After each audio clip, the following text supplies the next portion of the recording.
Okay, so today's video, kind of piggybacking off the last video I uploaded, I'm talking about social technologies. And this idea, I don't think it's new to me. I heard it from an actual intellectual. His name is Samoburja, Samoburja. Really intelligent guy. Watch everything from him, right? And he's really structured a way I think about a lot of this stuff. But social technologies are basically how humans interact with each other to get certain outcomes, right? I'm not sure that's the exact definition that he would say, but that's the exact definition I kind of pulled from it. And a lot of social technologies lead to material technologies, right? So, and a concept of a social technology would be like marriage, right? Like marriage didn't really have to exist, but it's a great way to get families to stay together, like a monogamous marriage situation, right? Another one would be like the idea of a joint stock company where a bunch of guys get together, we put our money together and let's start a company and then we'll split it based on how much money you put in, right? That's a way that we can socially work together to get an outcome, right? And a lot of countries that want to grow lack the social technologies that it needs to be able to grow. When they end up importing material technologies, and then when you put that material technology on top of their society and their culture the way it is, you just end up getting rampant corruption because you imported a lots of material on top of base. It's like dumping a bunch of water onto a sponge, and the government is the sponge, and they just soak up all of the material without spreading it out in any way, right? And it's because their government and the culture lacked the social technology to be able to redistribute whatever materials they imported, right? Instead of creating a social technology on the inside of their country to be able to let that material technology be able to go from the outside, right? So what is the social technology that I believe a lot of these nations are missing, right? I think a lot of these nations are missing the idea. It's an idea. It's a concept. That's the thing. It's not really a law, a legal set, but it's a lot of these countries suffer with patronage politics. Patronage politics is basically the concept that vote for me and I'll get you what you want, right? If you vote for me, I'll make sure you get this, this, and this.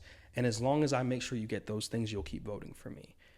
But what happens if the things you want actually never fix your problems, right? What if the free money I'm giving you never fixes your problems because I'm skimming off the top and I'm not allowing us to grow, right? Because if you're not growing, you're dying, right? If you're stagnant, you're just stagnant. And especially if you have, we don't live in a vacuum. Countries don't exist in a vacuum, right? These countries exist on playing fields that are always moving. So if I stop and my country stops and focuses on just, patronage politics, and the other countries grow, I become poorer in relative to them, right? And then that means my people in my country actually get poorer because they can't afford to import things from other countries because we've stagnated, right? And that's what I mean by like just focusing on these patronage, just stagnation. So the social technology I believe that needs to be imported into these nations, and it's like, I don't think all of the first world nations have it. I think a small segment of these first world countries have it, maybe 20-30% of them. And they pretty much carry the rest of the nation. Right. And it's basically the concept of do it yourself, creating your own opportunities, right? Going out and creating your own opportunities. And the government is not there they're not there and they don't exist to carry me. The government exists as basically a referee, right? They're not in the game, right? If you need to see the government in the way that they interact with us as, look at it as like, let's just say a soccer game, right? Where there's a ref on the field and there's refs on the sides and they kind of call the game, but they're not playing the game.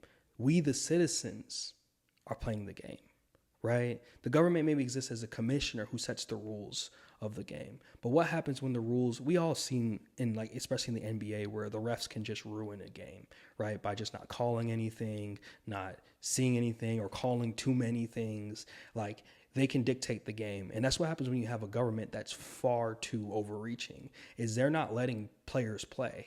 And we are the players, right? The citizens of the nations, we are the players. And if they keep getting in the way, they actually, you can see, especially if you look at certain, I'm just going to talk about NBA now, like certain teams get a lot more calls, which leads to them winning championships, right? And you end up being like, oh, this is corruption. And it's just like, but you voted for the rules. You voted for them to not let them slap your wrist when you're taking a jump shot, or you voted for them to not be able to hit you in your body when you're going up for a layup. But it led to corruption, right? And it's like, the more power you give a government to protect you, they will use it to their advantage to be able to neglect you, right? So they do it under the guise of protection, right? And it's a very in a Machiavellian way, I respect it, right? Where it's just like, oh yeah, no.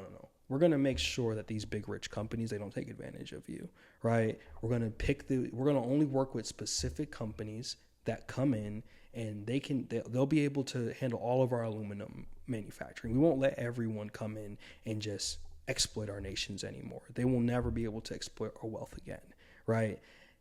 And then they exploit your wealth. They could, by allowing to have basically some companies come in and pay them a rent, they skip money off the top. But if anyone can come in, and anyone that can just buy a plot of land can do it, that means they won't be able to pay bribes, right? So instead of it, so it's like, it creates this thing of like, okay, they're protecting you. Oh my gosh, I hit the mic.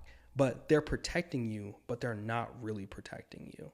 And the social technology is basically like, you have to do it yourself. You have to create opportunities for you and your own family and your own communities.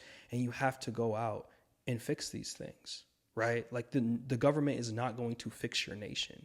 The people are going to fix your nation. You individual watching this video, you are going to fix your nation, not the people you vote for. They're just the referees, but we're the players on the field, right? And if we keep voting for better refs and better commissioners, but we don't get on the field and go play, it's never going to change. They're going to just keep, skimming money off the top, doing what they got to do, because you have to understand at the same time, it's a very complicated problem to fix, right? And it's like, it just takes the cultural technology, the social technology to be able to go out there and fix it yourself.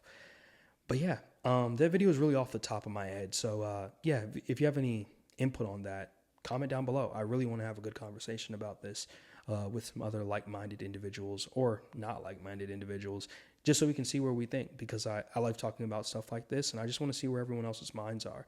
This is not something I get to really talk about too often with anyone that I know. And I find it really interesting, the concept of social technologies, how we can get individuals to work together and work as teams, right, to get certain outcomes, right? Because I want to see Africa thrive. I want to see Jamaica thrive.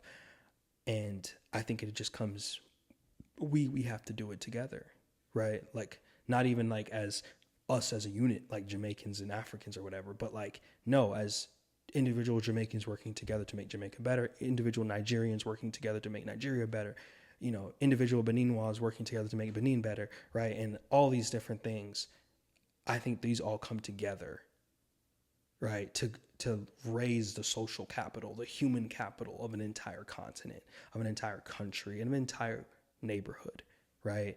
And if you can make your neighborhood safer and smarter and just inspire someone next door to do the same, over a generation, your entire nation will never be the same, right?